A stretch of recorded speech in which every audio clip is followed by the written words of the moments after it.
ขอความเจริญในธรรมและความผาสุกทางใจจงได้บังเกิดมีกับพ่อแม่พี่น้องท่านสาธุชนคนดีผู้รับฟังรายการเมื่อเจ้าวันนี้ทุกท่านพร้อมกันนี้ขอยกมือ10 นิ้วกราบอารัธนาเอาคุณพระแก้วเจ้าทั้ง3บุญศีลบุญทานที่ได้กระทำปั้มเป่งมาในอดีตและจะกระทำในเวลานี้เสื้อบ้านเสื้อเมืองเสื้อวัดเสื้อวาคุณพ่อคุณแม่คุณครูบาอาจารย์ผู้ประสิทธิ์ประสาทวิชาความรู้สิ่งศักดิ์สิทธิ์ทั้งหลายอันมีพระบรมธาตุเจ้าดอยสุเทพและครูบาเจ้าศรีวิจัยนักบุญแห่งล้านนาไทยเป็นต้นเป็นเก้าขออาราธนาเชิญชวนมาปกปักรักษาพ่อแม่พี่น้องลูกเต้าหลานเหลนวงศาคณาญาติปู่ป้าน้าอา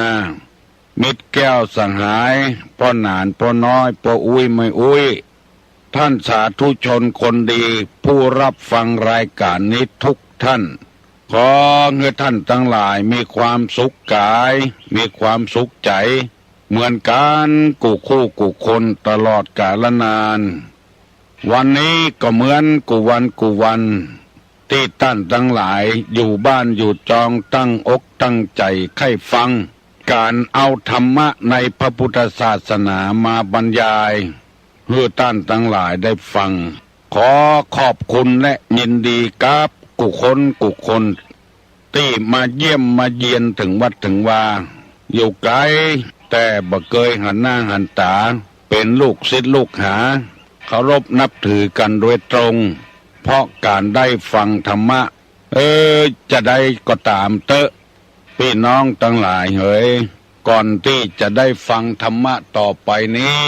ขอเชิญชวนพี่น้องทั้งหลายได้ไหว้พระเพื่อเป็นสิริมงคลกับเนื้อกับตัวในวันนี้เหรอก่อนเนอว่าตัวตุลุงเนออาลังอังสัมมาสัมพุทโธภควาพุทธังภควันตังอภิวาเทมิกราบสวากขาโตภควตาธัมโมธัมมังนัมมัสสามิกราบสุปฏิปันโนภควโตสาวกสังโฆสังฆังนะมามิกราบนะโมตัสสะภะคะวะโตอะระหะโตสัมมาสัมพุทธัสสะนะโมตัสสะภะคะวะโตอะระหะโตสัมมาสัมพุทธัสสะนะโมตัสสะภะคะวะโตอะระหะโตสัมมาสัมพุทธัสสะพุทธังสรณังกัจฉามิธัมมังสรณังกัจฉามิสังฆังสรณังกัจฉามิตุติยัมปิพุทธังสรณังกัจฉามิตุติยัมปิธัมมังสรณังกัจฉามิตุติยัมปิสังฆังสรณังกัจฉามิตติยัมปิพุทธังสรณังกัจฉามิตติยัมปิธัมมังสรณังกัจฉามิตติยัมปิสังฆังสรณังกัจฉามิอิติปิโสภะคะวาอะระหังสัมมาสัมพุทโธวิชชาจารณะสัมปันโนสุขโตโลกวิทูอนุตตโรปุริสะธรรมสารถิสัทธาเทวะมนุษย์สานังพุทโธภควาติสวากขาโตภควตาธัมโมสันติติโกอากาลิโกเอหิปัสสิโกโอปัญญิโกปัจจตังเวทิตโพ เวนโยหิเตสุปฏิปันโนภะคะวะโตสาวกสังโฆอุจุปฏิปันโนภะคะวะโตสาวกสังโฆญาญาปฏิปันโนภะคะวะโตสาวกสังโฆสามิจิปฏิปันโนภะคะวะโตสาวกสังโฆญาติตังจัตตาลิปุริสายุคานิอัฏฐปุริสาปุคลาเอสะภะคะวะโตสาวกสังโฆอาหุไนโยปาหุไนโยตัคขิไนโยอัญจลิกาลนิโยอนุตตะลังปุญญเขตังโลกัสสติกราบหนึ่งกราบสองกราบสามขอให้บุญรักษาพี่น้องทั้งหลายที่ได้ร่วมกับตุลุงไหว้พระพุทธเจ้าพระธรรมพระสงฆ์เป็นสิริมงคลทุกคนลำดับต่อนนี้ไปจะได้นำเอาธรรมะในทางพระพุทธศาสนามาบรรยายให้พี่น้องทั้งหลายได้ฟังเพื่อนำเอาธรรมะนี้ไปประพฤติปฏิบัติคนเฮานี้กลัวตายเหมือนกันกูคนเหมือนกับสิ่งสาราสัตว์ก็อย่างเดียวกันก็กลัวตายคนเฮานี้หวังร่ำรังรวยเหมือนกันกูคนแต่ว่าธรรมชาติคือชะตากรรมสร้างสรรค์มาบ่ฮื้อเหมือนกันผิดแพกไปคนละอย่างถ้ารวยเหี่ยมดก็บ่มีคนจนถ้าจนเหี่ยมดก็บ่มีคนรวยบ่มีอย่างเป็นเครื่องวัดเหมือนกับน้ำถ้าเดือนใดฝนตกแบบหน้ากลางภาษาน้ำก็นักน้ำก็นองขึ้นถ้าเข้าหน้าหนาวน้ำก็ลดลงเข้าหน้าแล้งอย่างบัดเดียวน้ำก็ไหลน้อย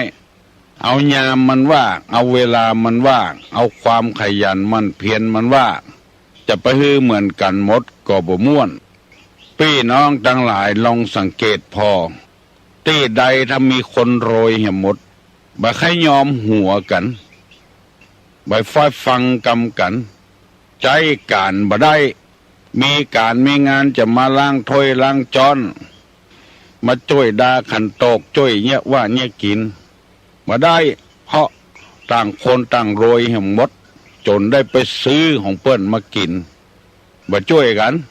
อย่ามาปูเสื้อปูซานนี่บ่ได้ต่างคนต่างโรยมันบ่ม่วนตุกยากอับจนเหี่ยหมดแปลงอย่างก่อนนานแล้วเพราะว่าไปเก็บเงินเก็บทองบริจาคกับไผก็บ่ได้มันต้องสุนสันอุ่นอานกันเป็นถึงห้องว่าโลกเพราะฉะนั้นไผจะไปน้อยใจไผจะไปเสียใจเมื่อเอาหูธรรมชาติมันเป็นไปอย่างนั้นต้นไม้แต่ละต้นก็มีหลายอย่างบ่ใช่เหมือนกันหมดอย่างพริกเนี่ยก็มีหลายอย่างพริกแต้ก็มีพริกน้อยก็มีพริกเม็ดใหญ่ก็มีพริกเผ็ดก็มีพริกบ่เผ็ดก็มีขึ้นต้นว่าพริกมันถึงเผ็ดบ่ใช่บ่เดียวนี้มีพันพริกพันที่มันบ่เผ็ดมันมีหลายอย่างมาเหมือนกันบางคนก็คิดยาวบางคนก็คิดสั้นจะเอาอย่างมาเป็นเครื่องตัดสินใจพี่น้องทั้งหลายเฮ้ยเอาธรรมะคำสอนในทางพระพุทธศาสนาเนี่ยมาตัดสินใจถ้าบ่อย่างอันเฮาจะเนี่ยไปกูอย่างเป็นครูเหมือนกันเข้าทำการทำงานวันเดียวกันเดือนเดียวกันปีกันบางคนอาชีพครูนี่ร่ำรวยขึ้นบางคนนี่มาร่ำรวยเป็นหนี้เป็นสินเดือนต่อเดือนเพราะว่าทัศนะมันบอกโกงกันเมื่อเจ้าบัดเดียวนี้เย็นสบายอาบน้ำก็บ่หนาวฮ้อนก็บ่ฮ้อนควายมาน้อยฮ้อนแล้วพอตะวันมันออกมาเตี้ยงปุ้นบ่ายปุ้นโอ้สำหายอยู่ไหนกินไหนเพราะบ่ได้ทำการทำงานบ่ค่อยไหวก็เพราะเหตุว่าธรรมชาติมันเป็นไปอย่างนั้น เมื่อค่ำมาตะวันแรงมาน้อยก็เย็นมาน้อย เมื่อคืนก็อุ่นไว้มันเป็นธรรมชาติอย่างเงี้ยวันนี้ตุลุงจะได้นำเอากรรมบะเก่าที่เปิ้นว่าไว้มาเสนอเพื่อพี่น้องต่างหลายฟังมีกรรมโบราณบทหนึ่งกล่าวไว้ว่าหมูเปิ้นจะหามอย่าไปเอาไม้การไปสอดแต่ก่อนนี้มีก๋วยเอาใส่หมูน้อยและเปิ้นจะหามไปขายหามไปเปลี่ยนคอกมันไล่มันบ่เข้าก็ต้องหามเอาใส่ก๋วยไปเทไว้ในคอกจะหามไปที่อื่นก็ดีมันปลอดภัยดีหมูก็บ่ต้องเดินแล้วเปิ้นจะหามอยู่หั่นแล้วเปิ้นบอกว่าอย่าไปเอาไม้การไปสอดเปิ้นจะหามคนเดียวเปิ้นกรรมอันนี้หมายความว่าคนเฮาเปิ้นจะเปิ้นจะทำของเปิ้นหั่นเฮาจะไปฟังกะลัดไปฟังแกล้งเปิ้นบางคนนี่เอาใจตัวเองว่าชอบแกล้งเปิ้นจะทำไปห้ามเปิ้นมันเป็นนิสัยของคนถ้าไผ่มีนิสัยอย่างอี้คือแก้ไขเหียไม่ยิงกับประจายเปิ้นอู้กันนั่นละเปิ้นจะเอากันละเปิ้นตกลงกันนั่นละประจายทำคนหนึ่งไปจุไปสุยเปิ้นไปคุยของเปิ้นไปขวางทางของเปิ้นจะเอาแฟนเปิ้นเอาตัวแม่เปิ้นมาเป็นตัวแม่ตัวอันเนี้ย อายุจะสั้นข้างจะเป็นเฝ้าไปแกล้งเปิ้นจะได้ดิบได้ดีอยู่งั้นแล้วไปแกล้งมันบัดใจเดือดร้อนเฮาคนเดียวเดือดร้อนถึงหมู่อย่างที่เฮาฮู้กันเนี้ยบ้านเมืองที่เปิ้นว่าเดือดร้อนกันเดือดร้อนเพียบ้านเฮาเพะเฮาบ่ฮู้เรื่องฮู้ราวเฮาเดือดร้อนตัวเปิ้นจะทำงานของเปิ้นแล้วก็ไปแกล้งเปิ้นเหียไปคัดค้านเปิ้นเหียเปิ้นว่าคนใดมีนิสัยอย่างอี้จะไปจะไปทำเปิ้นจะทำก็ปล่อยเปิ้นทำถ้ามันบดีก็ตั้งขวางเหียน้อยมันจะเดือดร้อนบัดใจวัดโตยใจเปิ้นเหียหมดสมมติว่าเปิ้นจะไปฆ่าคนเนี่ยอันนี้มันหนทางที่บดีเฮาก็ไปขวางเปิ้นไว้เหียจะไปมันเป็นบาปเป็นกรรมถูกคอกถูกขังคนเฮาก็มีชีวิตเหมือนกันกูคนใบไม้เปิ้นยังไข่เสกคือเป็นคนต้นไม้เปิ้นยังไข่เสกคือเป็นคนมาเปิ้นยังเอามาสอนให้หูกรรมเป็นคนจำกล้าไปยังบอกกาลิงกาเปิ้นยังเอามาสอนให้หูกรรมคนเอาไปเล่นในงานต่างๆจ้างเอามาสอนให้อองไม้เอามาสอนให้วาดรูปเอามาสอนให้ทำความเคารพให้มันเหมือนกับคนให้เหมือนใจคนเพราะฉะนั้นคนเหล่านี้มันความต้องการเหมือนกันคนฮักชีวิตเหมือนกันกูคนต้องฟังธรรมะธรรมโมถึงจะหูเรื่องถ้าบอกฟังธรรมะธรรมโมนี่ชอบไปแกล้งเป็นอย่างหมดบางสิ่งบางอย่างที่มันบดีทำเฮาก็ต้องไปกะลัดเปิ้นไปบอกให้เปิ้นเหียไปขวางทางเหียมันจะตุกใจไปหน้าการฆ่าคนนี่อธิบายเปิ้นฟังเหียเป็นบาปเป็นกรรมมีคนหนึ่งมาทำงานเป็นข้าราชการบ่บอกชื่อแล้วบ่บอกดีไปฮักแม่ยิงคนหนึ่งปรากฏว่าไล่ทุ่มเทเงินเดือนเงินดาวจนปบค้างเมื่อลุนมาไม่ยิงคนนั้นพอเฮียนสำเร็จแล้วไปติดปดจ่ายแถมคนหนึ่งมานั่งอู้กับตุลุงว่าจะเอาน้ำกรดลาดหน้าไม่ยิงคนนี้ฮือหายแค้นมาอู้ตุลุงก็ว่าจะไปฮือเปิ้นที่เอาฮือทุ่มเทนั้นเป็นการทำบุญทำทานไปเหียแต่มันมันก็จะพิกลพิการตาบอดหูหนวกไปเพราะแรงน้ำกรดไม่หน้าไม่ตามันเฮาก็จะถูกคอกถูกขังมันแค้นใจนี่ชำระโดยการบักแค้นเหียจะไปจะไปทำแล้วเฮาจะมีชื่อมีเสียงเป็นตนบุญตนหนึ่งปรากฏว่าไปหลังมามันก็แบบแล้วไปหันหนังสือพิมพ์ลงมีคนทำได้ถูกคอกถูกขังงานที่ทำไปก็ได้ออกไปเหีย ไปถูกคอกถูกขังบ่มีการงานทำยังบ่พอถูกคอกโดยแถมคนนึงก็พิการโดยแถมเพราะว่าอำนาจของจิตของใจที่บ่ได้อบรมฟังคำสั่งคำสอนจากไผ่นั่นเองจึงกล้าทำกล้าคิดลงไปจะไปรัดก้อมสินเปียงเป็นว่าคิดไปยาวๆสาวไปกว้างๆอันใดที่มันบดีห้ามปรามกันไว้ได้อันที่มันดีกับเปิ้นจะทำก็คือเปิ้นทำมันจะเจริญรุ่งเรืองบางทีมันเป็นไปอย่างนั้นตามบ้านตามจองก็มีเหมือนกันปีนี้เขาจะตานพระป่าเนาะเนี่ยไปแกล้งเป็นเหี้ยวัดใต้ก็พระป่าวัดเหนือก็พระป่ายังบัตานสลากเหี้ยจะตานสลากโอ้มาได้เงินน้อยไปแกล้งเป็นเหี้ยบ่ได้ทำสักกรรมบัดนี้อันใดเปิ้นทำดีเนี่ยจะไปแกล้งไปขวางทางตีตุลุงว่ามันคืดตึดกระแสเนี่ยตึดแม่น้ำเนี่ยอย่างที่เขาฮู้กันตึงวันเนี่ยน้ำเคยไหลบ่ท่วมบ้านท่วมจองคนมั่งมีสีสุขซื้อดินมาถมปะตกปะเสียงอะถมเพียวคันเมืองน้ำเมืองที่เปิ้นเคยใจเคยสวยพอฝนตกนักเข้าบ่มีที่ไปก็ท่วมบ้านท่วมเมืองแต่ก่อนมันเป็นอย่างอี้สักเตื้อก็เพราะคนเฮาไปขวางทางของน้ำหมู่เปิ้นจะหามเอาไม่การไปสอดวันนี้ได้นำเอากรรมบักเก่าเปิ้นมาเสนอให้พี่น้องทั้งหลายฟังแต่อี้ก่อนบัดเดียวนี้จะได้นำเอาธรรมะในทางพุทธศาสนาที่ตุลุงว่าค้างไว้ตะวาว่า7 ข้อด้วยกันลักษณะของคนเลวคนกึดสั้นคนบดีที่ได้ว่าไว้เมื่อตะวานี่1มีความโกรธ2หันแก่ตัว3ปรารถนาชั่ว4ตนี5โอ้อวด6ไม่ละอายใจ7ไม่กลัวบาปได้อธิบายไปถึง3 ข้อเวลามันน้อยยังแถม4 ข้อวันนี้จะได้ลืมแถมเพื่อพี่น้องทั้งหลายที่จดไว้จำไว้จะได้ต่อเรื่องต่อราวขึ้นไปแถม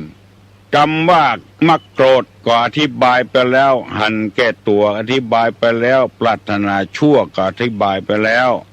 วันนี้จะเอาคำว่าตระหนี่มาบรรยายให้พี่น้องทั้งหลายฟัง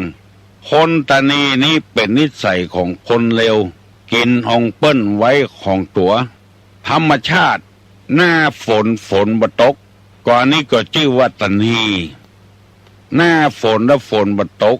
หน้าหนาวแล้วบ่หนาวสักกรรมหน้าฮ้อนบ่ฮ้อนสักกรรมอันนี้ก็คือธรรมชาติคนเฮาก็คือธรรมชาตินั่นเองถึงเวลาที่จะฮื้อแล้วบ่ฮื้อเปิ้นสักกรรมเป็นหนี้เป็นสินเปิ้นอย่างที่เปอะปอกหางหมูปอกจะน้อยในที่สุดมาจนล้มละลายตอนนี้เอาห้องเปิ้นมาใจแล้วถึงเวลาที่จะใจหนี้เปิ้นบัดฮื้อใจกำเดียวใจจะน้อยอย่างกองทุนเงินล้านนี่บางบ้านบางที่นี่สุนไปหาเลยเพราะคนตะนี่บ่เอาฮื้อเปิ้นตุลุงได้ยินมาเปิ้นไปตวยเอาโอ้คิงก็ยังเป็นล้ำเป็นเหลือไปใจเงินคิงโลเงินรัฐบาลเนี่ยคนใดก็เฮียนแบบมันเหี่ยประตกประเสี่ยงเงินล้านเลยบ่เป็นเงินล้านสกรรมหุยหายตุยตายไปเหี่ยหมดเปิ้นเอาฮื้อยืมเอาไปก้าไปขายไปเนี่ยให้ใส่สวนแล้วเอาไปอิลุยชุยแชกเหี่ยหมดไปซื้อของที่มันบ่ได้กำไรโทรศัพท์มือถือรถเครื่องตู้เย็นพัดลมเอาไปซื้อแอร์หมดเนี่ยมันเพิ่มรายจ่ายขึ้นแถมติ๊กก้าไฟอย่างมือถือเนี่ยก็ก้าบัตรก้าอย่างแถมเพิ่มรายจ่ายขึ้นติ๊กบ่พิจารณาเหี่ยก่อนถึงเวลาเดือนหนึ่งจะใจเปิ้นก็บ่ใจสกรรมมันบ่ใจเดือดร้อนตัวเองเดือดร้อนคนตึงหมู่เฮียนแบบกันบดีประดักหมู่นี้เป็นต้นอันนี้เป็นเพราะว่าคนเลวไม่ใช่คนดีไผ่ที่ฟังตุลุงวันนี้เวลานี้เพื่อจำไว้มีที่ไหนเคาะคอดไปเพื่อเปิ้นเหี่ยก่อนเปิ้นจะได้ไว้เนื้อเชื่อใจต่อไปเฮาวิทย์ติ่นวิทย์มือแถมเฮาไปยืมได้แถมบอกว่าเป็นหนี้กองทุนเงินล้านเป็นหนี้พี่น้อง10 สาวชาวบ้านเหนือบ้านใต้ก็ตามเตอะสัญญาเปิ้นว่า3 วัน 7 วันกะเดือนกายืมของเปิ้นบ่มีก็หาบ่มาก็เซาะเอาฮื้อเปิ้นเหียจะไปเปิ้นคิปเปอปอกหางหมูใหญ่ขึ้นใหญ่ขึ้นใหญ่ขึ้นคันที่ไหนแกว้งห่างบ่ได้ละจะเอาปัดมดปัดยุงปัดแมงงนก็บ่ได้ละคิปเปอขำอยู่หั่นแล้วบางทีจนล้มละลายขายบ้านขายจองหนีไปอยู่ที่อื่นเพราะกำกึดบดีตู้ลงบ่ได้ว่าฮื้อไผ่เนอว่าไปตามน้ำทำไปตามตัวอย่างเงี้ยเสนอให้พี่น้องทั้งหลายได้มีชีวิตอันสดใสสดชื่นคนขี้จิลูกก็บ่ได้ห้ำได้เงียนเมาเอาเงินเอาทองไปเล่นตังอื่นเล่นพายเล่นกับกันพนันเหียลูกบ่ได้เงียนโดยเปิ้นเฮาสร้างมันขึ้นมาก็เป็นดีเอ็นดูสงสาร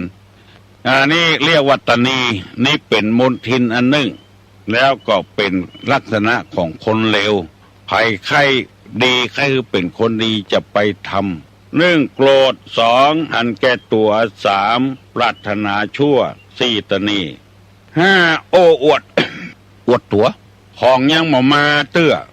ยังบ่หันเตื้อยังบ่มีเตื้ออู้ไปเหียก่อนอันนี้โอ้อวดพี่น้องทั้งหลายตู้ลุงเคยไปได้ยินอ่านหนังสือเกี่ยวกับจิตวิทยาคนอวดตัวนี่มันมีไผชอบเฮ้ยมันมีไผชอบลองอู้กับคนถ้าเปิ้นอวดเฮาก่อนเฮาก็ไปโตยกับปอละจะไปเพิ่มเติมจะไปซ้ำเติมมีหลายคนว่าอวดว่าตุลุงอู้ม่วนตุลุงบรรยายธรรมตุลุงก็บ่สนื่นบ่อวดตัวตัวแล้วก็มีคนชอบฟังลองอวดตัววันนั้นก็ไปเตะนั่นวันนั้นก็ไปเตะท่านโอ้ไผบ่ให้ฟังละการโอ้อวดนี่ไผให้เป็นคนดีอย่าไปอวดตัวเก่าเปิ้นหูเปิ้นถึงอวดคนเดียวอวดลูกว่าเป็นคนดีเฮียนเก่งกาอย่างเก่งอวดเมียว่าเป็นคนฮักซักผ้าซักปัวกาเนี่ยกินลำกาอย่างเงี้ยอันนี้ก็ยังแควนน้อยอวดคนอื่นไปอวดตัวว่าเพราะตัวเองเนี่ยอบรมลูกอบรมเมียไผ่บักให้ฟังเนี่ยตู้เจ้าอวดตัวศรัทธาก็บักให้ฟัง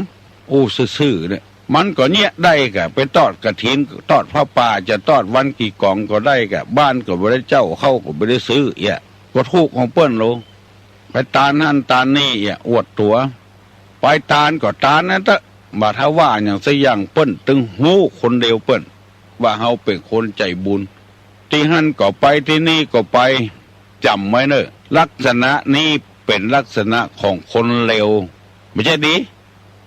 อวดตัวเก่านี่นะบางคนที่เขาว่าพวกใครหูใครอวดตัวเก่าว่าตัวงามจะอวดว่าใหญ่ก็บ่ได้ไปอู้กับเปื่อนมันเปิงเขาว่ามึงงามได้ลูกนี่แหละเปิงเขาว่าแต่โหมันเป็นยังไงก็มึงกับกูมันเหมือนกันนี่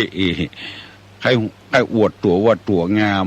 หมู่นี้เป็นต้นเปิ้นอวดก็อวดมาเถอะของหมู่นี้มันตามธรรมชาติแต่เฮาจะไปโอ้อวดอย่างตุลุงเคยอู้ให้ฟังตุเจ้าบางตนมาสร้างวัดสร้างวาแปลงวัดแปลงวา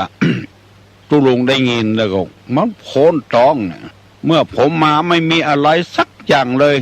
พวกเนี้ยวิหารก็ดีโบสถ์ก็ดีเจดีย์ก็ดีผมมาสร้างหมดมันมีสักอย่างมันจะอยู่ได้อย่างใดไว้เถอะจะต้องมีกะวิหารเก่าศาลาเก่าเพิ่นมีอย่าลูกไปล้มล้างความคิดเพิ่นเนี่ยหมดแล้วเอาตัวขึ้นแตนแกบ้านก็ดีแขว่นก็ดีอย่างเดียวกันเนี่ยตั้งผมมาเป็นแกเนี่ยเจ้าบ้านอย่างอันแต่ก่อนเจ้าบ้านบ่ได้ความเนี่ยหมู่เนี่ยอวดตัวมดอวดตัวมดให้จำไว้เถอะมั่งมีสีสุขเพราะไอ้หยังแต่ก่อนบ่มีหยังค่ะ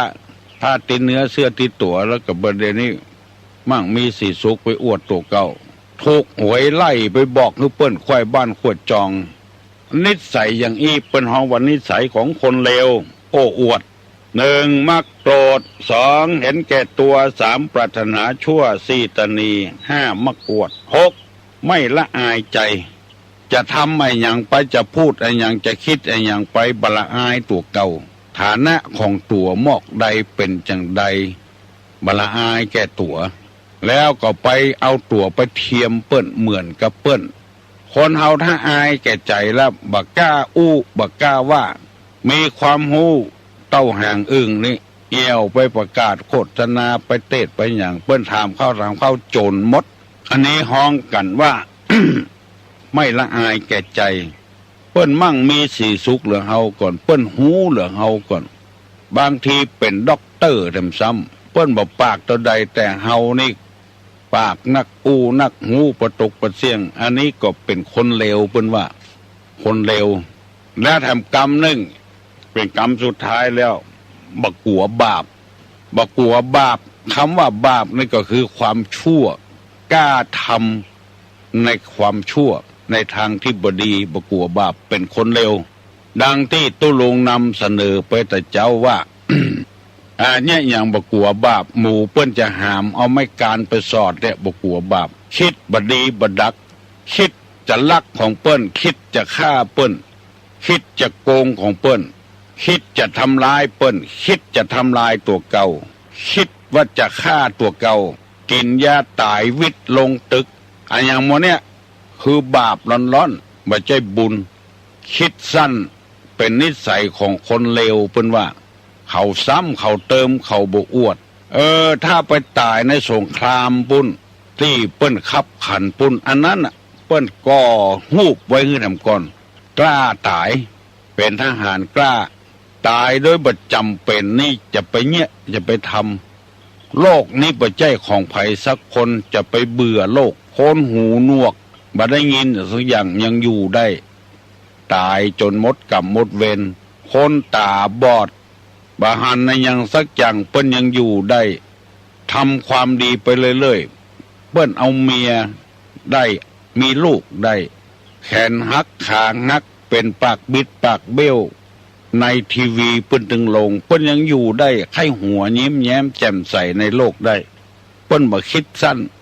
การคิดสั้นนี้คือไม่กลัวบาปนี่เป็นคนเลวเปิ้นว่ามีคนซ้ำคนเติมนำความทุกข์ไปสู่คนอื่นอย่าไปเนี้ยอย่างนั้นเพราะเริ่มต้นเฮามันบ่ดีมาก่อนเฮาจึงคิดสั้นคือเริ่มต้นทำไมพระบาทสมเด็จพระเจ้าอยู่หัวเปิ้นพระราชทานพระโอวาทว่าคนน่ะถ้าคิดบ่ดีมันก็บ่ดีไปหมดเหมือนกับใส่บะตอมเสื้อ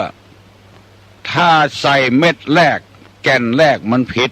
แก่นต่อไปมันผิดหมดลาเล่ไปเหี่ยหมด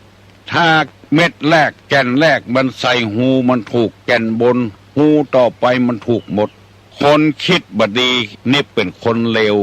ในสุดท้ายนี่ว่าไม่กลัวบาปถ้าคิดบ่กลัวบาปก็ทำบาปลงไปผิดหมดลูกเมียก็ต้องตุกใจตัวพี่น้องวงศาคณะญาติก็ตุกใจตัวอย่าไปคิดที่ทำบาปตุลงนำมาเสนอให้พี่น้องชาวบ้านทั้งหลายฟังสถานีวิทยุนี้เป็นสถานีวิทยุชุมชน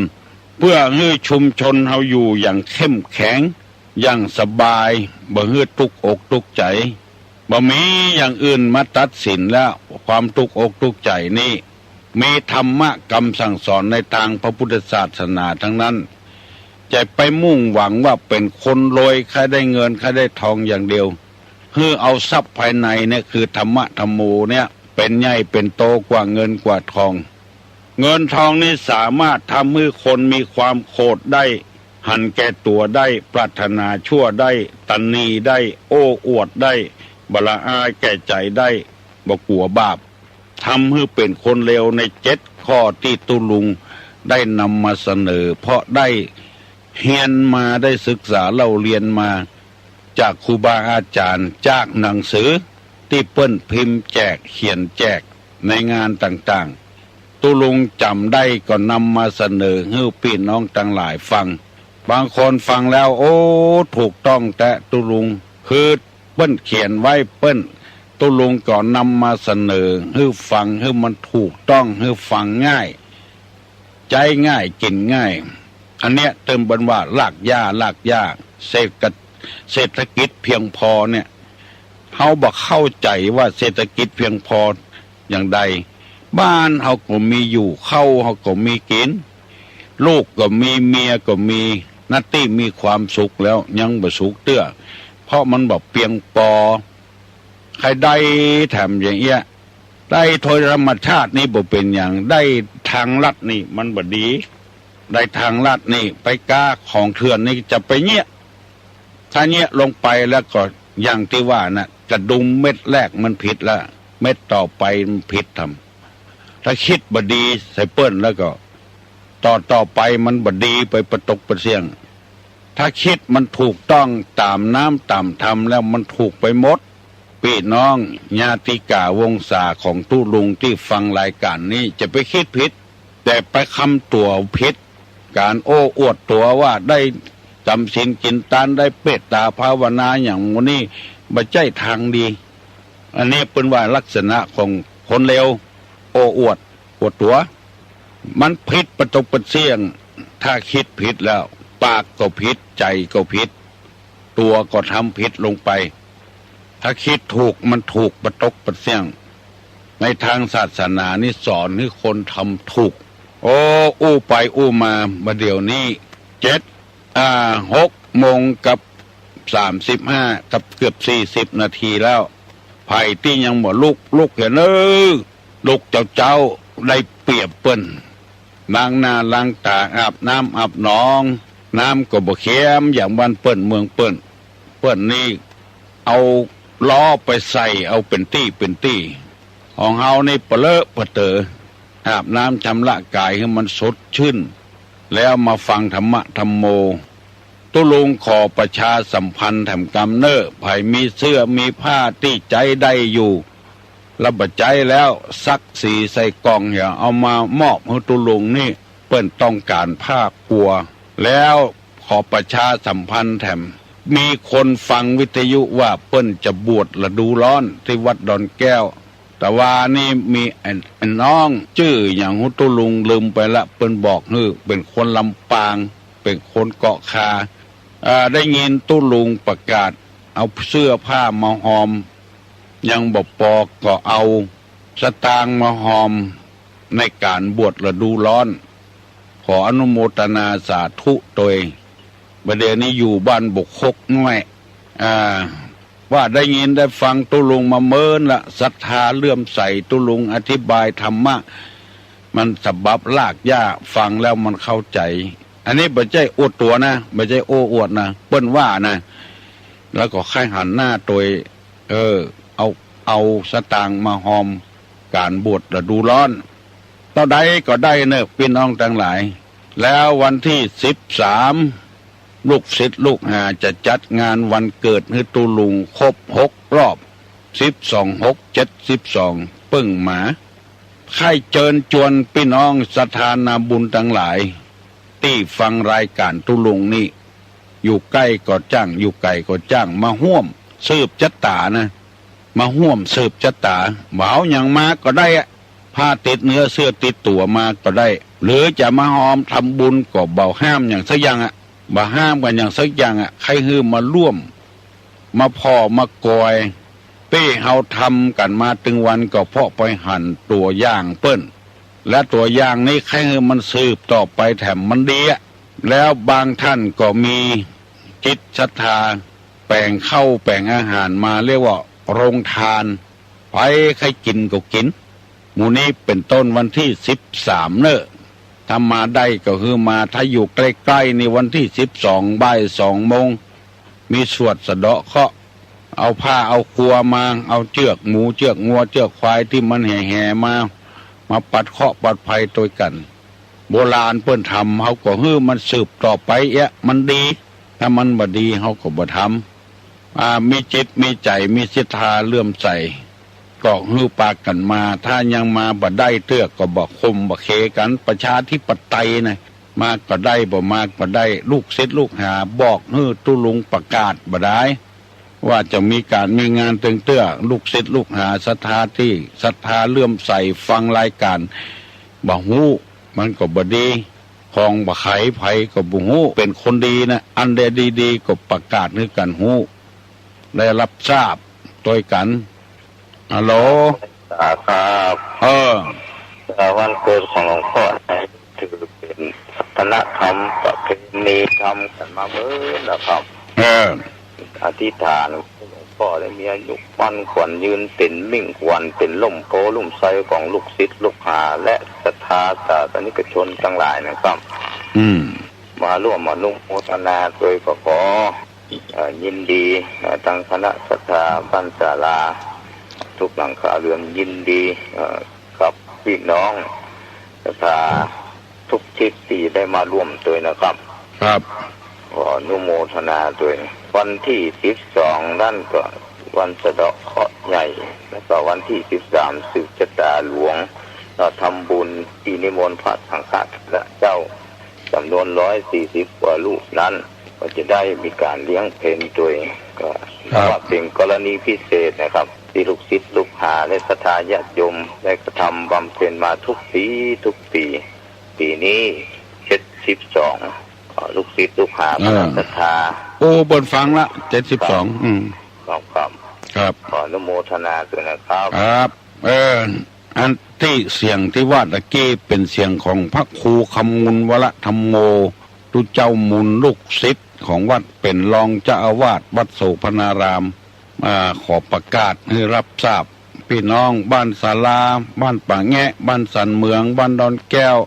บ้านป่าหวกบ้านพนอนพระเจ้านั่งโกนในตำบลดอนแก้วนี่บปุศพสาหนองฟานดอนแก้วหน่วยอบต.องค์การบริหารส่วนตำบลเปิ้นจัดพิเศษปีนี้นะจะการละเล่นต่างๆในดนตรีจะหาเป็น10,000-20,000นี่เขาว่ามันมาได้สามัคคีกันเนี่ยจะเอา10 หมู่บ้านเนี่ยมาแสดงต่างๆผมว่าไผจะห้องเพลงกาไผจะฟ้อนกาไผจะหยังกาเปิ้นว่าอย่างนั้นลูกไปหาดนตรีมามันแปลงก็เลยเอาในหมู่บ้านเนี่ยในตำบลเนี่ยตั้งแต่กำนันผู้ใหญ่บ้านก็มารักษาความสงบอพปลอย่างเนี้ยบ่ต้องเอาตำรวจตำแหน่งอย่างมาเอาในหมู่ในตำบลดอนแก้วเนี่ย10 หมู่บ้านเนี่ยมารวมกัน มาแสดงคนละอย่าง2 อย่างก็เป็นที่น่าพิโลมจมจื้นยินดีเนอะสวาวันศุกร์นี้กรรมการศึกษาโรงเรียนบ้านศาลาขั้นพื้นฐานได้ปากันหอมสตางค์กันซื้อนาฬิกาเพลงมาเป็นของขวัญยังบัดถึงวันที่13เรื่องเอามาไว้ก่อนทุลุงนอนฟังกับม่วนอกม่วนใจแต่บุญนักแต่ละแล้วก็พระครูวัดปุ่งแยงในปุ่งแยงนอกซื้อตู้แก่นบะเล่น4,000-5,000มาเป็นของขวัญวันเกิดด้วยขออนุโมทนาด้วยเป็นน้องทั้งหลายมีความคัดข้องมองใจอย่างอู้ตุลุงกับอู้ตัวเนอร์ถ้าบ่มีคัดข้องมองใจอย่างจุลุงจะถามว่าพ่อก็บ่ได้ตีแม่ก็บ่ได้ด่างไปนั่งหิมหน้า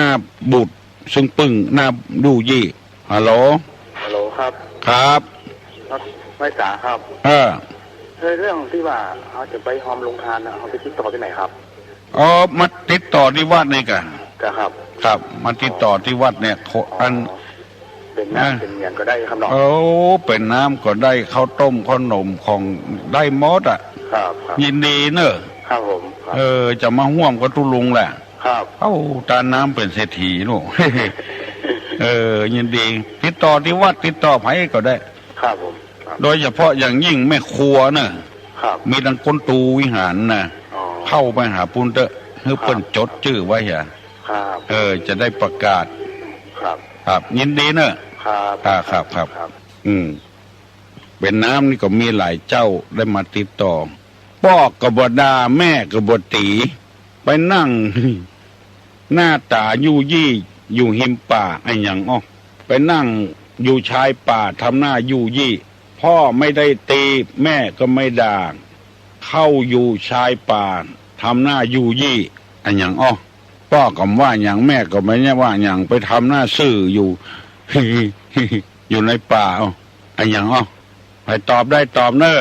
น้องป๊อบน้องบิมน้องบิวน้องอามไปก็ได้ฮัลโหลสวัสดีเจ้าอันอีวอกแม่นกับเจ้าอีวอกกะเจ้าใจเว้ยเกือบไปละพ่อก็บดาแม่ก็บดพ่อปฏิแม่บดานั่งชายป่าทำหน้ายู่ยี่มาได้บัดถูกเนาะบัดถูกจ้านมัส อจะต่อพวกเหี้ยเลยเนาะ เจ้า เพราะว่าละอ่อนไปนั่งถ่ายวะ โอ้ ถ่ายที่หิมป่า ว่าใดจ้ะ เกือบเหมือนอีวอกละ เจ้า เออน มัสการนะเจ้า โชคดีเนอะบุญรักษา เจ้า ยินดีแต่ถามแถมเนอร์5 พี่น้องท้องไม่มีขน 5 พี่น้องต้องบ่มีขนตั้งต้องมันนะบ่ใช่ว่ามารลูกนะ5 พี่น้องท้องไม่มีขนฮัลโหลแหงทำหน่อยเหรอ เจ้า อันอยากถามวัดตุลุงทำมีงานบวชเมื่อใดค่ะ ตั้งแต่วันที่20ไปถึงวันที่5 พฤษภาคม20 เมษา มีทุกวันก็ค่ะ ไม่ใช่มีทุกวันคือบวชวันที่5 บวชจริง อยู่ถึงวันเดือนถึงที่บวชวันที่20แล้วก็อยู่ถึงวันที่5 พฤษภา อ๋อ ไม่ใช่วัดตุลุงนั้นเหนือวัดตุลุงไปทำวัดหนึ่งวัดดอนแก้ว วัดดอนแก้วก็ค่ะ เข้าที่หน้ากล่องพันสตางค์ล่องไป เจ้า ไปตะวันออกนะ แล้วเป็นบวชวันที่3อีเนาะ บวชวันที่20เจ้าจะได้ไปร่วมบวชกับเพิ่น ยินดีเนอะ เจ้า มีอาหารการกินมีผ้าผ่อนต้อนสบายกันไปหอมด้วยกันเนาะ ได้ยินว่าเนนอันโดนนึง800กับเจ้า เนน800ทุกเจ้า1,200 จะได้จองสักองค์ ดีเลยเนอะ เจ้าต้องไปที่วัดก็ค่ะ ฮะ ต้องไปจองที่วัดก็ค่ะ วัดใดก็ได้ในตำบลนันแก้วนะเพื่อนจะมีใบอนุโมทนาออกทั้งหมดอ่ะ ถ้าไปที่วัดตุลุงได้ก่อน เขาได้กะ เจ้า แล้วบัดได้ห่วมบวชเนอะ เจ้า เจ้า ขอบ มา คุณ ก็ได้ มากเจ้า จบ ชาวเมษาเนาะ 20 เมษา ต้อง มาก่อนนั้นก็ได้เนอะ เจ้าต้องไปก่อนเนาะเพราะ เจ้า ว่าได้ไป ไปต่างไปเพิ่นเนาะเจ้าภาพสักองค์เนี่ยเจ้า ยินดี เจ้า เอาพระสักองค์ เจ้า บุญรักษายินดี ยังมีคนใจบุญทำอยู่หนักหนาป้าป้านโทรมา7 โมงกันยังเนอะเพราะว่าจะได้ไปเจ้าหน่อยฮัลโหล ภาษาเจ้าตอบปัญหาเจ้าอันมือเขานี่ก่อปากเขาเนี่ยมือ5 นิ้วนะ เจ้าแล้วตึงหลังมือมันมีขนนะเจ้าอันตึงต้องมันบ่มี5 พี่น้องต้องมีขน เจ้า บัดเจ้าว่าท้องมันน่ะ เจ้าท้องมันตั้งองค์มือน่ะเนาะ เจ้า มันง่ายหน่อยเดียวเนาะโทรลูกไหนมาก็ใกล้เนี่ยเจ้าใกล้เนี่ยเจ้ามันสารานี่กะเจ้าไปใจมันเย็นกะแม่นะเจ้ามันเย็นเจ้าวันนี้เสียงง่วนเดือดตึงวันนะเว้ยเสียงพิษแปลกไปเฮ้ยข้าเจ้าเสียงพบประจำเจ้าวันนี้โทรหลายวันก็จะอู้เลยประจำเจ้าเนาะฟังตึงวันแต่ไม่ได้โทรมาละเจ้าแต่ว่าเป็นตาตุอุ้ยหมู40ลืมหน้า50ลืมหลัง70ปลายลืมถึงหน้าถึงหลังหมดเจ้าแฟนธรรมะนักเนาะไม่ค่อยได้เจ้าจำไม่ค่อยได้เหมือนกันในโทรศัพท์เนาะเจ้ายินดีเนอะเจ้าถูกต้องนิ้วมือ5 นิ้วเนี่ย5 พี่น้องต้องบ่มีขนฮัลโหลเสียงไม่ค่อยดีครับอันกะมันเสียงที่ไหนมันรบกวนมูแต่เพิ่นถ่ายทอดลูกแล้วแก้วมูนึ่งนี่มันได้แล้วครับอันกะครับเสียงกวนขนาดครับเพิ่นฟังจัดชัดหอยพยายามหมุนคือมันตัดอ่ะกาหมุนตั้นแล้วครับหมูนึ่งนี่บันไดครับตึงวันฟังตึงม่วนน่ะฟังตึงวันน่ะตึงวันชัดกะลองปิ้นนั่นปิ้นวิทยุวิทยุใหญ่กะวิทยุน้อยครับปิ้นไปปิ้นมาแต่หันหายหรือเก่าเพื่อฟังแบบนะหายหรือเก่าแล้วครับครับแล้วมาตรการครับยินดีเนอะบอกมาให้งูบ้านหมู่1นี่บัดได้ฟังบัดชัดวิทยุเอามันน้อยเฮ้ย ฮัลโหล ไปสาเจ้าตุลุงเจ้า แต่ตังนามปานนี่ชาติดีนะไอ้เนอะฮันมันถ้าวิทยุน้อยนี่คงหายยากหน่อยตื่นมันเนาะแล้วอัน90 จุด96ก็ชัดถ้าฟังของ90.75ของว่าตุลุงนี่บ่ชัดก็หมุนไปที่96จะชัดกว่าอันนั้นมันครึ่งเป็นไก่สูงเนาะไก่แล้วก็ชัดด้วย96เจ้าพูดก็จะชัดดังนั้นหมุน1คือหมุนไป96บ่เนอะลองหมุนทำกันมั้ยจะได้ชัดทำกันหรือว่าอันเนี่ยคือเปิ่นใจสายไฟเนี่ยตุลุงสายไฟธรรมดาใจสายไฟอ่อนๆหน่อยเนี่ยติดกับเพดานอย่างก็ได้ติดกับเสาอากาศสูงๆมัดเสาอากาศชัดขึ้นจ้าเนาะยินดีเนี่ยตักเตือนมานะตักเตือนว่าแนะนำเจ้าไว้สาเจ้าครับบุญรักษาเนอะอยู่ดีมีสุขอายุมันขวัญยืนหิมากล้าขึ้นมีโชคมีลาภผับแพ้ชนะข้าศึกศัตรูตั้งหมู่1หมุนไปที่96ปุ่นจะได้ชัดแถมน้อยฮัลโหลได้ยินแล้วจะว่าสการเจ้าชัดก่อนไม่วันชัดดีเนาะชัดเจ้าเลยจะว่าสการเจ้าชัดเจ้าได้ยินแล้วท่านเจ้าวันนั้นเกิดของท่านวันที่อย่างเจ้าวันสังขารล่องวันที่13วันที่13มีสังขารมีกระไดเจ้า146 ตน146แจกกันไปก็เจ้าแจกกันไปก็แจกใครจะเอาอย่างได้อย่างไรเจ้าอันนั้นสุดแล้วแต่เจตนาเถอะเนาะบัดได้ว่าอันสั่งละกระไดเจ้าปันป่ายก็เนื้อห้อยเจ้านี่กี่ตนเอามี100กับ46 ตนก่อน146 ตนถ้าให้ศรัทธาเป็นน้ำเป็นอาหารการกินแล้วก็เป็นสั่งเป็นยอดนั้นทั้งวัดทั้งกรรมการเขาจะออกคนเดียวให้เป็นอย่างนั้นโป่งตกยกใส่เพิ่นก็อินดูเพิ่น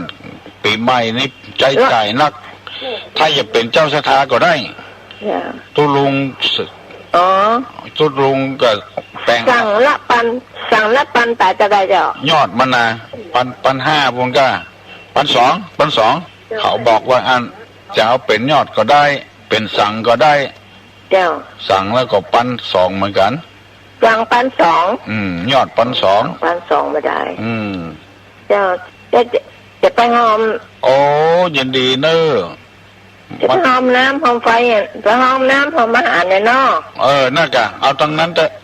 อินดูศรัทธาเปิ้นนั้นอย่างก็ใช้จ่ายน่ากะฝีไม้ไม่ลิมเจ้าไม่ลิมนี่มันได้กะเจ้าวันที่8พุ่นเนอะไม่ลิมวัดไม่ลิมนะเจ้าวันที่18ทำกรรมวันที่18เจ้าวันที่18เจ้าก็เอาแล้วเจ้าน่ะใครไปหอมกับพวกเจ้าอันเป็นยอดไปสั่งนะเจ้าทั้งปังเพคือเป็นข้าวเป็นน้ำของวันที่13จะเอาท่านวันที่13จะเอาวัดโสภณารามเนาะเจ้า48เอามาลิมเนาะเจ้าแต่ใจบุญสุดแล้วแต่เจตนาเนอะเจ้าใจดีพระเดชพระคุณเจ้าบุญรักษาเนอะเจ้าครับว่าพี่น้องญาติโยมทั้งหลายตุลุงได้ช่วยเหลือหลายคนโดยวิธีการผ่านสื่อสารทางวิทยุที่ว่าผ่านไปตั้งป้นหลานจูก็ดีกาพี่น้องที่คิดสั้นคิดบดีบดักในอย่างที่บ่ม่วนอกม่วนใจขอตุลุงได้อยู่เมินได้แก้ปัญหาข้อข้องใจของพี่น้องทั้งหลายตุลุงได้อยู่เมินอายุมั่นขวัญยืนได้อยู่กับพี่กับน้องยินดีกับกูคนที่มาฮับเป็นเจ้าภาพน้ำก็ดีเข้าป่าอาหารก็ดีเป็นยอดเป็นสั่งทุเจ้าปีนี้ตุลุงซื้อนาฬิกานะนาฬิกาแขวนตำฝาเนี่ยเป็นสังแล้วก็เฮือละอ่อนเขาแปลงตุ๊กตา เป็นรูปหมาพอเกิดปีหมานะอันนี้ก็สุดแล้วแต่พี่น้องทั้งหลายจะห่วมกับตุลุงไอ้นาฬิกาก็เฮือนร้อยหมาก็ตัวร้อยแล้วก็จะได้เขียนชื่อติดไผเป็นเจ้าภาพหมาก็ตัวร้อยนาฬิกาก็เฮือนร้อยความจริงมันก็สูงกว่านั้นก็แต่ว่าเขาเอาหมอกพอให้พอดีกันเนี่ยแล้วมีมัจฉาพาโชคตัวเนอะปีนี้นะมันมีกุปีอะคือครัวสั่งที่เพิ่นมาทำสังฆทานเนี่ยมีคณะกรรมการเขาเก็บไว้ใครคือวัดต่างๆได้ทำอย่างเงี้ยเอารวมกันไว้ตุเจ้าวัดนี่นะถ้าไปหับตานที่ไหนมาเพิ่นจะมารวมกันท่านบางตนก็เอาบางตนก็มาเอาเป็นจ้องกาเป็นเกิบกาเป็นปากับน้ำนมมาอย่างมูนี่กรรมการจะรวมกันไว้แล้วก็ถึงเวลาวันเกิดของตุลุงนี่นะเพิ่นจะออกเบอร์ไหน5 บาทรถถีบก็มีนาฬิกาก็มีเสื้อผ้าอย่างก็มีอันนี้เป็นรางวัลใหญ่รางวัลน้อยๆก็ปลากระป๋องหนึ่งก็5 บาทจ้องกันหนึ่งก็5 บาทเกิบปู้หนึ่งก็5 บาทน้ำคุเหลืองแก่นหนึ่งก็5 บาทโอ้มาคนไม่กำจูอุดหนุนแล้วขายได้เงิน5 บาทเอาไปที่ไหนเอาไปสมทบทุนมูลนิธิเพราะว่าบ่มีไผบริจาคมูลนิธิสักเตื้อเอาเงินหมู่เนี้ยไปสมทบทุนคือว่ามูลนิธิเฮานี่มีเงินน้อยแล้วก็หาทุนเข้าสมทบแถมกรรมการก็ดีละอ่อนบ้านศาลานี่เอาสตางค์ฮื้อก็บ่เอาอย่างฮื้อก็บ่เอาพอทำบุญร่วมกับตุลุงพอตัดเสื้อฮื้อจะตัดเสื้อฮื้อก็บ่เอาตัดของไผของมันอย่างมันดีแต่ดีว่าละอ่อนช่วยกับวัดกวาช่วยเพิ่มทุนมูลนิธิที่ตุลุงมีทุนแล้วก็ตั้งไว้ก่อนมีเท่าใดก็บดีบอกฮื้อไผหูของอย่างอี้สตางค์มีในกระเป๋าบอกมีตาอันตาอีก็บดีบอกถ้ามาถามเป็นส่วนตัวก็บอกกระจายไปบดีบอกไผก็จ้างเถอะมีเงินในกระเป๋านักน้อยตัวใดมีให้มีนาอย่างใดก็บ่ท้าอู้ฮื้อเปิ้นมันบดีอู้จะเป็นคนเลวไปมูลนิธิมีตัวใดก็บดีบอกเอาเพิ่มเติมเมื่อมันนักขึ้นหมดอายุเฮาแล้วเจนลูกเจนหลานตู้เจ้าจะมาสืบบัตรสืบวามันม่วนน่ะเพราะว่าบดเดียวนี้ทางธนาคารเพิ่นก็เพิ่มดอกเบี้ยฮื้อมูลนิธินี่มันตกน้ำบ่ไหลตกไฟบ่ไหม้เฮาตายเกิดทำกี่เจนกี่จาดเงินทุนมันยังมีอยู่ไผเบิกเอามาจ่ายบ่ได้มูลนิธินี่เอาดอกเบี้ยมาจ่ายได้ถ้าเฮาบ่มีที่จ่ายก็สมทบเป็นทุนแถมก็ได้อันนี้ขอบอกคือพี่น้องทั้งหลายไว้วัดจะได้เป็นหลักเป็นฐานเป็นแก่นเป็นสารบางวัดนี่วัดเก่าวัดเดิมแต่ศรัทธาก่อนนักบ่มีเงินมูลนิธิรัดสืบไปวันหน้านี่ละเอกละอ่อนมาสืบวัดสืบวาทำก็ลำบากหน่อยวัดใดถ้าสามารถทำได้ทำไปก่อนตั้งแต่500,000ขึ้นไปก็ไปฝากได้ละตั้งเป็นมูลนิธิได้ละบางวัดยังบ่มีเตื้อ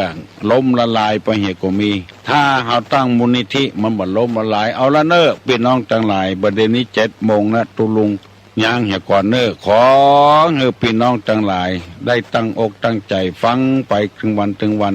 แล้วขอให้อยู่ดีมีสุขอายุมั่นขวัญยืนเน้อฟังอย่าดีๆปอนนี่นะถ้าอยู่ดีก็มีสุขถ้าอยู่บ่ดีก็บ่มีสุขเนี่ยให้อยู่ดีมีสุขทะเลาะเบาแว้งกันผัวเมียพิษเถียงกันก็อยู่บ่ดีก็มีความสุขบ่พิษบ่เถียงกันบ่ทะเลาะเบาแว้งกันอู้กันลงทรงกันปอก็มีความสุขให้อยู่ดีมีสุขอายุมั่นขวัญยืนหิมากาขึ้นมีโชคมีลาภผู้คนตะลุงจะปั่นปอนยกมือไหว้ฮับปอนก่อนปีใหม่